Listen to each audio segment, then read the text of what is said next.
And remember, whatever you do, don't drink the water.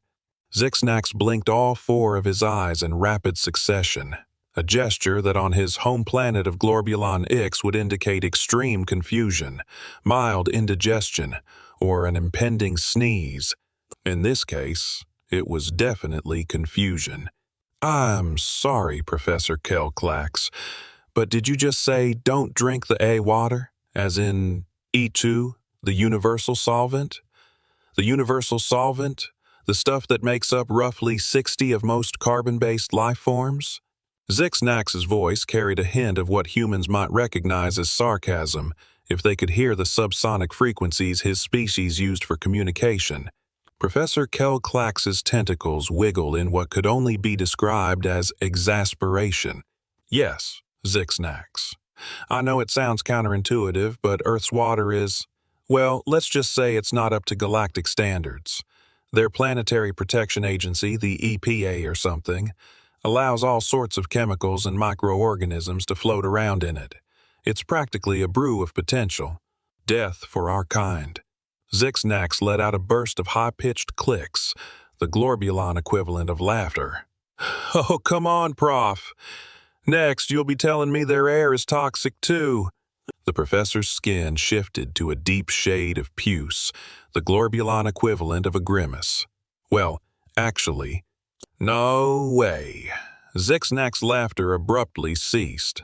You can't be serious. I'm afraid I am, my dear student.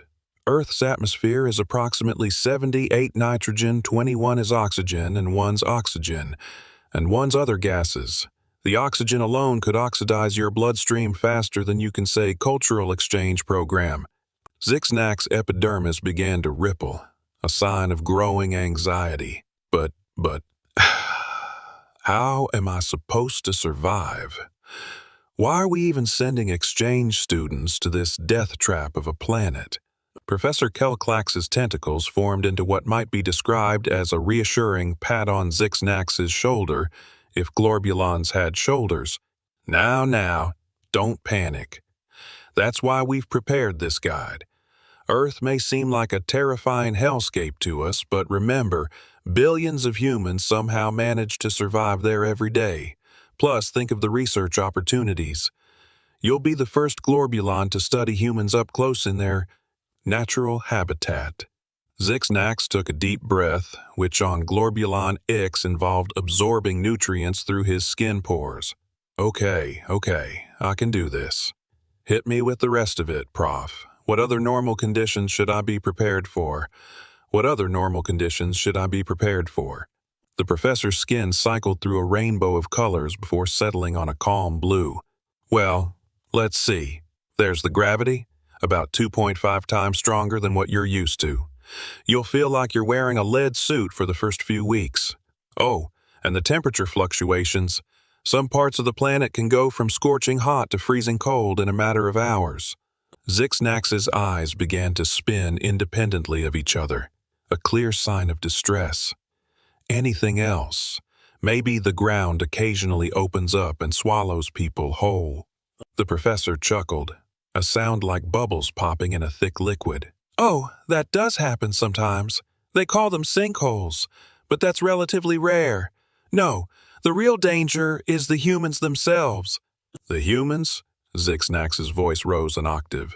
But I thought they were classified as a level 2 civilization. Surely they can't be that dangerous. Ah, my naive young student. The professor's tentacles waved dramatically.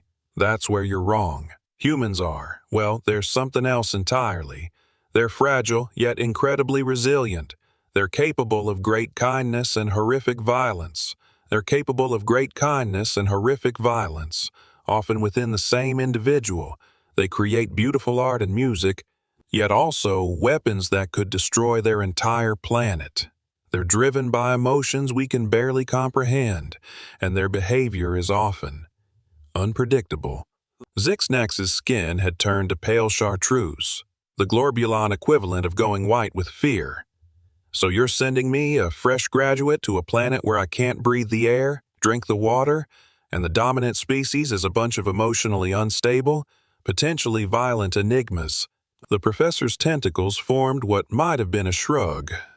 Well, when you put it like that, it does sound a bit daunting. But look on the bright side.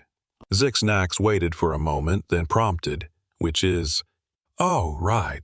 Well, they have something called pizza. I hear it's quite good." Zixnax's eyes rolled back into his head, all four of them. Now, the professor continued, his voice taking on a more serious tone. "I know it sounds overwhelming, but that's why we've prepared this guide. It's packed with all the information you'll need to not just survive, but thrive on Earth. Plus, you'll be equipped with the latest in Glorbulon protective technology. Trust me, by the time your exchange year is over, you'll be navigating human society like a pro." Zixnax took another deep breath, his pores quivering slightly. "All right, I guess I'm as ready as I'll ever be. What's the first thing I should know?" The professor's skin rippled with what might have been a smile. "Well, first things first. When you arrive, you'll need to blend in.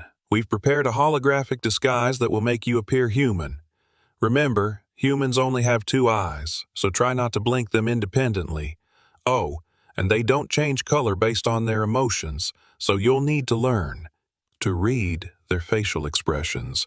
Zixnax's eyes widened. "Wait, how do they communicate complex emotions without changing color?" "They use something called words and tone of voice. It's terribly inefficient, but you'll get used to it. Now, let's talk about human customs. For example, when greeting someone, it's customary to shake hands." "Shake hands." Zixnax looked down at his tentacles in confusion. "Yes, they grasp each other's upper appendages and move them up and down. It's a sign of friendliness, not an attempt to detach body parts as it would be on Glorbulon X. Oh, and speaking of body parts, humans are very particular about which ones they display in public. You'll need to wear clothes at all times." Zixnax's skin rippled in what might have been interpreted as a grimace. "Clothes? You mean those things they drape over their bodies? But how will I photosynthesize?" The professor chuckled again. "Humans don't photosynthesize, Zixnax. They obtain energy by ingesting organic matter and breaking it down internally." "That sounds messy." "Oh, it is. Which brings me to my next point. Humans expel waste products regularly. They have designated rooms for this purpose called bathrooms. You'll need to pretend to use these facilities occasionally to blend in." Zixnax's eyes were spinning again. "This is a lot to take in, Professor. Are you sure I'm ready for this?" The professor's tentacles formed a reassuring pattern. "Of course you are. You're one of our brightest students. Just remember, humans are mostly harmless. They're just trying to survive on their chaotic little planet, just like any other species. Who knows? You might even grow to like them." Zixnax let out another burst of high-pitched clicks. "Right. Like them. The species that poisons its own water supply and breathes corrosive gas. What's not to love? That's the spirit." The professor either missed or chose to ignore the sarcasm. "Now let's go over some of the finer points of human interaction. For instance, humans have this concept called personal space." 3 Earth months later, Zixnax found himself standing in front of a mirror in his dorm room at Earthville University, adjusting his holographic disguise. He had to admit the technology was impressive. To any observer, he appeared to be a perfectly ordinary human male in his late teens. His 4 eyes were cleverly disguised as 2, his tentacles appeared as arms and legs, and his color, changing skin, was hidden beneath a constant pigmentation that the humans called slightly tanned. "All right, Zix," he muttered to himself, practicing his human speech. "You can do this. It's just another day of classes. Nothing to worry about. Just don't accidentally reveal that you're an alien. Don't drink the water. Don't breathe too deeply. And for the love of the great Glorb, don't breathe too deeply. And for the love of the great Glorb, don't forget to wear pants." He glanced down at his lower appendages, relieved to see them covered in the strange fabric humans insisted on wearing. It had taken him weeks to get used to the sensation of cloth against his skin, but he had to admit it did make blending in easier. A knock on the door startled him out of his reverie. "Yo, Zix! You ready for class, man?" Zixnax took a deep breath, carefully so as not to oxidize his blood too quickly, and opened the door. Standing there was Jake, his human roommate and unwitting guide to the bizarre intricacies of Earth culture. "Hey, Jake," Zixnax said, proud of how natural he sounded. "Yeah, I'm ready. Let's go." As they walked across campus, Jake chatted animatedly about the upcoming football game, a concept that still baffled Zixnax. How could humans get so excited about watching others kick an inflated piece of synthetic material around a field? But he nodded and made appropriate noises of agreement, just as his guide had taught him. "So you come into the game on Saturday?"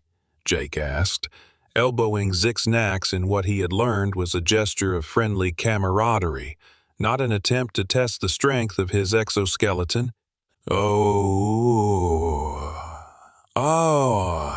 I'm not sure," Zixnax hedged. Large crowds still made him nervous. All those humans in one place, breathing their toxic air, sweating their corrosive fluids. "Oh, come on, man," Jake insisted. "It'll be fun. Plus, Sarah from bio class will be there." He waggled his eyebrows suggestively. Zixnax felt his skin start to ripple and quickly forced it to stay still. Sarah was, well, for a human, she was fascinating.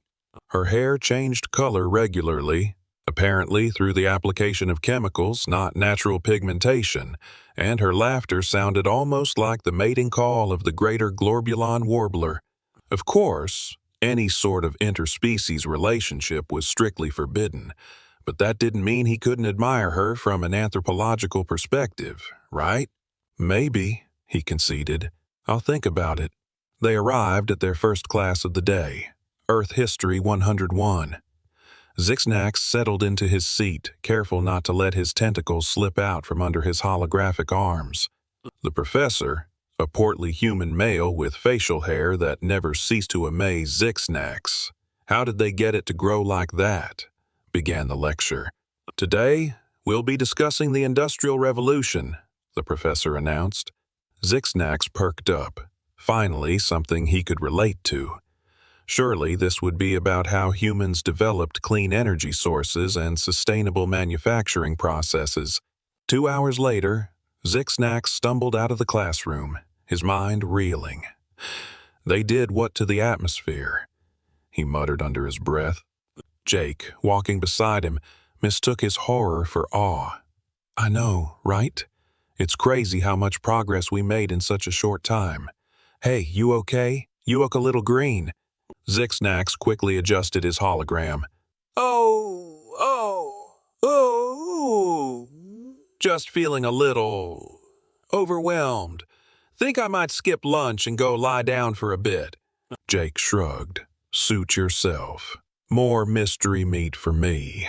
He headed off towards the cafeteria, leaving Zixnax to contemplate the strange resilience of a species that could survive not only their planet's natural dangers, but also the ones they created for themselves. Back in his dorm room, Zixnax activated his secure communication device, cleverly disguised as what the humans called a lava lamp. Professor Kelklax's face appeared in the bubbling liquid. "Ah, Zixnax. How goes your mission?" the professor asked cheerfully. Zixnax's skin cycled through several colors before he remembered to control it. "Professor, did you know that humans once covered their entire planet in a layer of smog so thick it blocked out the sun in some areas?" The professor's tentacles wiggled in what might have been excitement. "Fascinating."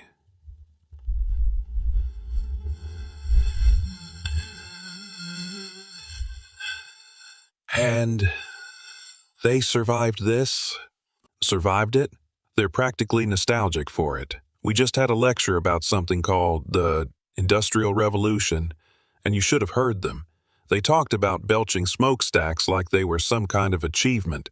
Remarkable," the professor mused. Their resilience continues to astound me. Any other observations?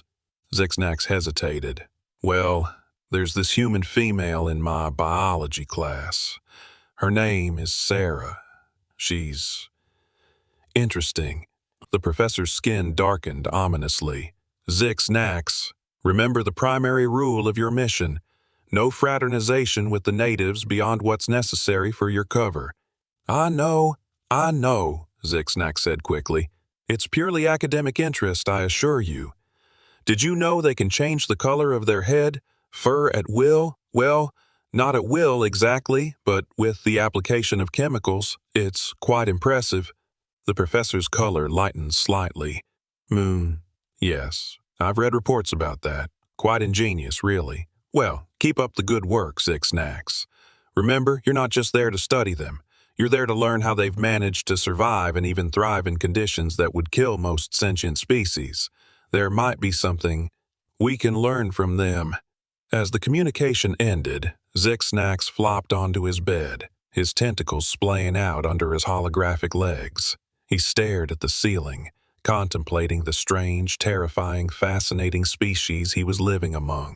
Humans. They breathed poison, drank acid, and seemed to actively enjoy hurling themselves into danger. They created art of heartbreaking beauty and weapons of unimaginable destruction. They could be unbelievably kind one moment and unspeakably cruel the next. They were, in short, completely insane. And yet, there was something about them. Something that made Zixnax want to understand them better. Something that made him almost admire them. He thought about Sarah's laugh, about Jake's unfailing friendliness, about the way his history professor's eyes lit up when talking about human achievements. He thought about the resilience it must take to not just survive, but to build civilizations and create beauty in a world that seemed designed to kill them at every turn. Maybe, just maybe, there was more to learn here than he had initially thought. Zixnax sat up, a new determination filling him. He was going to understand these humans if it was the last thing he did, which, given Earth's conditions, it very well might be. He pulled out his Earth-proof tablet and began to type. The Alien Exchange Student's Guide to Surviving Earth's Normal Conditions. Rule on. Don't panic. If billions of humans can do it, so can you. Rule 2. Always wear pants. Trust me on this one. Rule 3. Football is important. Don't ask why. Just accept it. Rule 4. Humans are insane, but in the most fascinating way possible. Approach with caution, but definitely approach. Rule 5. Never, ever drink the water. Rule 6. If you find yourself developing emotions towards a human, refer back to Rule 1 and Hana 4. Zixnax paused in his typing, his 4 eyes blinking rapidly beneath his holographic disguise. He was about to delete that last rule when a knock at the door made him jump, nearly losing control of his hologram. Zix, you in there? It was Sarah's voice. Quickly shutting off his tablet and making sure his disguise was firmly in place, Zixnax opened the door. Oh, hey Sarah. What's up? Sarah stood there, her head, fur a vibrant shade of purple today. How did she do that? Holding a stack of papers. Hey, I noticed you left class early and thought you might want to borrow my notes. You okay? You looked a little off. Zixnax felt his skin start to ripple and quickly forced it to remain still. Oh, yeah? I'm fine. Just a bit. Overwhelmed by the lecture. You know, the Industrial Revolution and all that. Sarah laughed, a sound that still reminded Zixnax of the greater Glorbulon warbler. I know, right? It's crazy to think about how much humans have changed the planet in such a short time. Sometimes I wonder if we're really equipped to handle the power we've given ourselves, you know? Zixnax blinked in surprise. You do? Of course. I mean, don't get me wrong, I'm amazed by human ingenuity and all, but sometimes I think we rush into things without considering the consequences. Like, We invented all these amazing technologies, but we're only just now starting to deal with the environmental impact. It's kind of scary when you think about it. For a moment, Zixnax forgot about maintaining his disguise, forgot about his mission, forgot about everything except the fact that this human, this fascinating, perplexing creature, seemed to understand something that he'd been struggling with since he arrived on Earth. Exactly, he exclaimed, perhaps a bit too enthusiastically. I mean, the way humans have adapted to and even thrived in conditions that would be lethal to.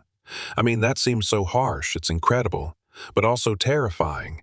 Like you created this civilization in an environment that's constantly trying to kill you, and then you went and made the environment even more deadly, but you're still here, still pushing forward. It's beautiful and terrifying at the same time, Sarah finished for him, a small smile playing on her lips. Zixnax nodded, not trusting himself to speak. How could she understand so perfectly? Sarah's smile widened. You know, Zix, you're not like other guys. Most of them just want to talk about football or complain about cafeteria food. But you really think about things, don't you? Before Zixnax could formulate a response, Jake's voice boomed down the hallway. Yo, Zix. Sarah, you guys coming to the pizza party in the common room or what? Sarah rolled her eyes, good-naturedly. Speaking of guys who only think about food, want to go? I promise the pizza's not as scary as the Industrial Revolution. Zixnax hesitated. On one hand, human food still terrified him. On the other hand, this was a chance to observe humans in a social setting, to see how they interacted over shared sustenance. Plus, Sarah would be there. Sure, he found himself saying. Let me just grab my, water bottle. He quickly reached for the specially prepared container of nutrient solution that allowed him to mimic human eating and drinking. As they walked to the common room, Zixnax marveled at how comfortable he felt in that moment. Here he was, an alien on a strange and terrifying planet, about to willingly ingest substances that his biology professor back home would have a fit over, all for the sake of, what? Science? His mission? Or was it something else? The common room was packed with humans, all chattering and laughing, the air thick with the smell of what Zixnax had learned was melted cheese and tomato sauce. It should have been overwhelming, but instead, he felt a strange sense of belonging. Jake waved them over to a couch, already munching on a slice of pizza. Guys, you made it. Zix, my man, you've got to try this. It's got pineapple on it. Sarah made a face. Jake, pineapple doesn't belong on pizza. It's an abomination. You're an abomination, Jake retorted playfully, taking another big bite. Zixnax watched this exchange with fascination. Here was yet another example of the delightful contradictions of human nature. They could argue passionately about the placement of fruit on bread, yet come together to celebrate and enjoy each other's company. Cautiously, he picked up a slice of the controversial pineapple pizza. He had studied human eating habits extensively and knew the proper technique, but it was still nerve-wracking. Slowly, he took a bite. Flavor exploded across his taste buds. His species didn't typically experience taste this way, and the sensation was almost overwhelming. Sweet, savory, tangy, all mixed together in a way that shouldn't work but somehow did. It was chaos in culinary form, much like Earth itself. Well, Jake asked eagerly, what do you think? Pretty amazing, right? Zixnax swallowed carefully, making sure his nutrient processor was handling the foreign substance correctly. It's interesting, he managed to say. I've never tasted anything quite like it. Sarah laughed. That's diplomat. Speak for it's awful, but I'm too polite to say so, she whispered to Jake. No, Zixnax hurried to clarify. It's genuinely fascinating. The way the flavors conflict yet complement each other. It's like Earth itself, I suppose. A bunch of elements that shouldn't work together, but somehow do. Sarah and Jake stared at him for a moment, then burst out laughing. Dude, Jake said, clapping him on the back. Only you could turn pizza into a metaphor for the planet. You're something else, you know that. As the evening wore on, Zixnax found himself relaxing more and more. He listened to his fellow students talk about their classes, their hopes, their fears. He watched them argue and laugh, support each other and tease each other, and tease each other. And through it all, he felt a growing sense of awe. These humans, these beautiful, terrifying, contradictory creatures, they were so much more than his initial observations had led him to believe. Yes, they had created a world that was in many ways hostile to life. Yes, they seemed to court danger at every turn, but they had also created art, music, literature. They had developed empathy and compassion on a scale that rivaled anything he had seen on other worlds. They dreamed of exploring the stars even as they struggled to save their own planet. As the party wound down and students began to drift back to their rooms, Sarah caught Zixnax's eye. "Hey, you okay? You seem lost in thought." Zixnax smiled, hoping his hologram accurately conveyed the warmth he felt. "I'm more than okay. I was just thinking, humans are pretty amazing, aren't they?" Sarah raised an eyebrow. "You say that like you're not one," she teased. For a moment, panic flared in Zixnax's chest. Had he slipped up? Given himself away? But Sarah was smiling, clearly joking. "Sometimes I'm not sure I am," he said, deciding that honesty, or at least a version of it, was the best policy. "I often feel like I'm observing humanity from the outside, you know." Sarah nodded thoughtfully. "I get that. Sometimes I feel the same way, like I'm not quite part of the crowd, always watching and analyzing. But you know what? I think that's okay. It's the observers, the ones who step back and really look at things. The ones who step back and really look at things who end up changing the world." As Zixnax headed back to his room that night, his head was spinning, and not just from the unfamiliar food. He had come to Earth expecting to find a species barely clinging to survival on a hostile planet. Instead, he had found a race of contradictions, capable of both great destruction and incredible beauty. He sat down at his desk and pulled out his tablet again, adding one more rule to his guide. Rule 7. Remember that humans are more than just a subject of study. They're people, with all the complexity and wonder that entails. Don't just observe, participate. You might just learn something about yourself in the process. As he got ready for bed, another strange human custom he had grown oddly fond of, Zixnax found himself looking forward to the next day, the next week, the next month. There was so much more to learn, so much more to learn, so much more to experience. Sure, Earth was still a terrifying death trap of a planet. The air was still toxic, the water still a chemical cocktail, and don't even get him started on the bacteria. But somehow, all of that seemed less important now, because now he understood something crucial, something that went beyond his mission parameters and scientific observations. He understood why, despite everything, life on Earth didn't just survive, it thrived. And maybe, just maybe, he was starting to thrive here too. As he drifted off to sleep, his last thought was that Professor Kelclax had been right about one thing. Earth was going to change him, but not in the way either of them had expected. It wasn't just about learning to survive Earth's normal conditions. It was about learning to see the beauty in the chaos, the strength in the struggle, and the wonder in the everyday. Tomorrow, he decided, he would say yes to that football game. After all, when on Earth, do as the Earthlings do, even if it meant risking life and limb for the sake of an inflated synthetic sphere. After all, that was just another day on the beautiful death trap called Earth.